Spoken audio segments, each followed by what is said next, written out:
In this lesson, we look at the old stance that the tolerance belongs to the production. We discuss what is meant by this and what disadvantages are associated with it.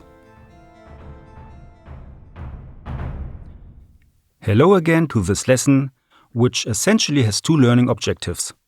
By the end, you should have understood the disadvantages of allowing the tolerance to be fully used. Furthermore, you should have understood why it makes more sense to set targets with regard to the spread and the process location in addition to the tolerance. This lesson is divided into two chapters. In the first chapter, we look at the so-called good-bad thinking and discuss the disadvantages of this concept. In the second chapter, we then explain the advantages of also taking into account the spread of values and the process location. Let's start with the disadvantages of the old good-bad thinking. The stance that the tolerance belongs to production, this means that it can be fully used by the production, is an outdated view.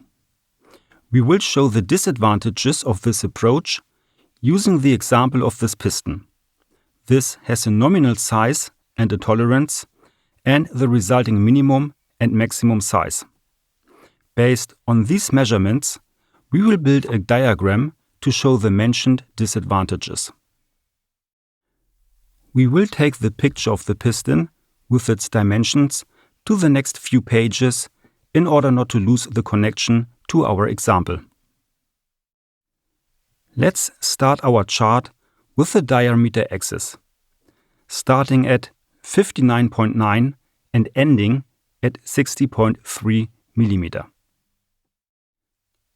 The minimum size, the nominal size, the maximum size, and the tolerance field of the piston have already been added here. Let's assume that we have measured the diameter of the first cylinder.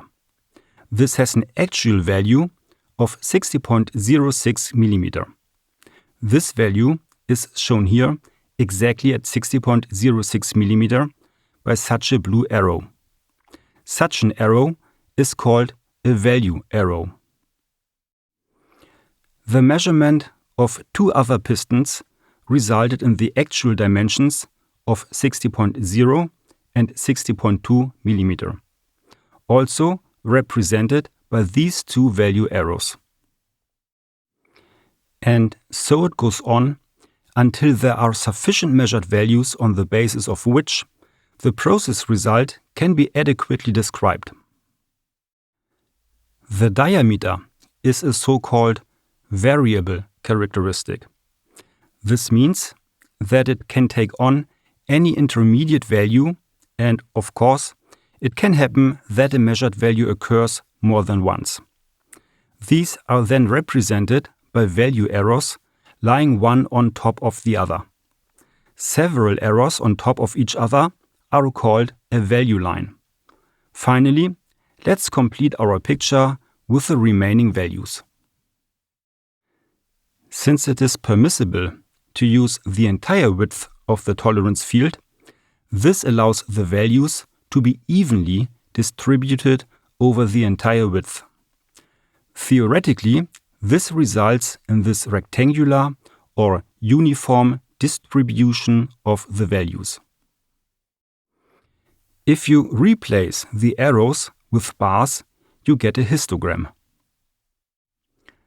The line shown in black envelopes the value below it. Even if it's a straight line in this case, let's call it an envelope curve. In the case of other value distributions, this can also have any other shape that corresponds more to a curve.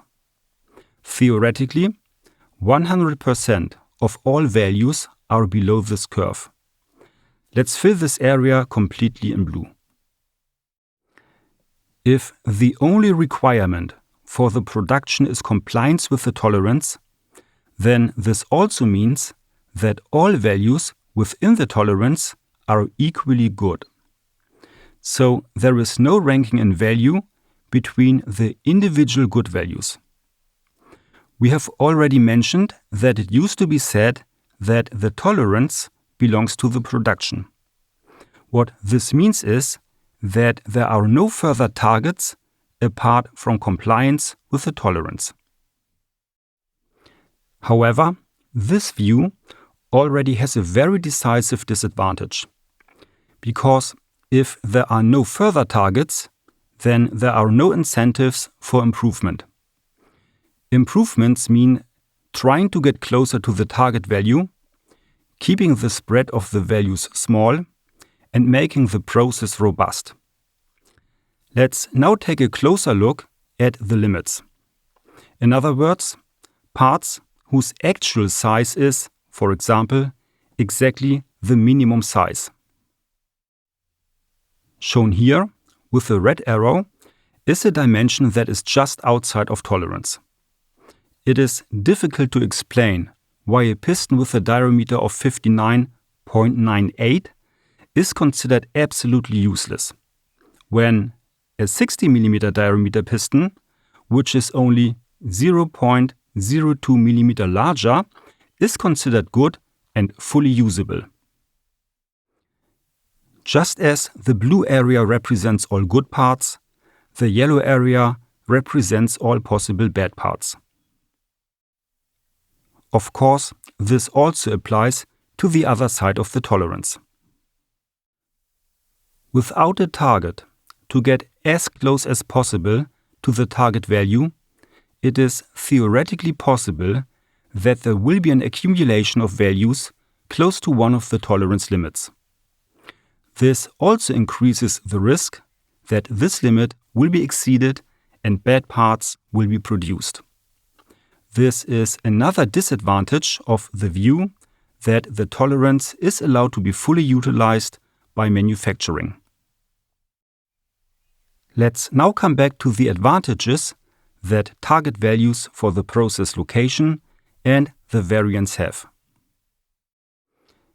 An expression or measure of the accumulation of values just mentioned is the so-called process mean or process location.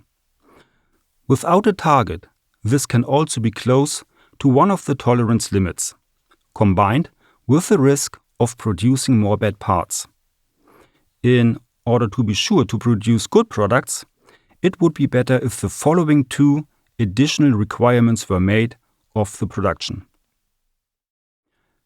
Firstly, to keep the process location in the middle of the tolerance field, and secondly, to keep the spread of the values small. Both measures lead to a robust process that produces good products with greater probability. However, when striving for quality, one should always bear in mind that, of course, the profitability must remain a given. There are various specifications in the industry for the robustness of processes. More precisely, specifications as to how capable a process must be of producing good products. Well, that was a lot of new information. Therefore, I would like to conclude by repeating the two most important messages. Target values are an incentive to improve the manufacturing process in terms of variance of the process location and spread. Striving to approach an ideal target value increases the likelihood of producing good products. If you found this lesson helpful, please let me know and leave a comment. Thank you for that. Take care and see you next time. Bye.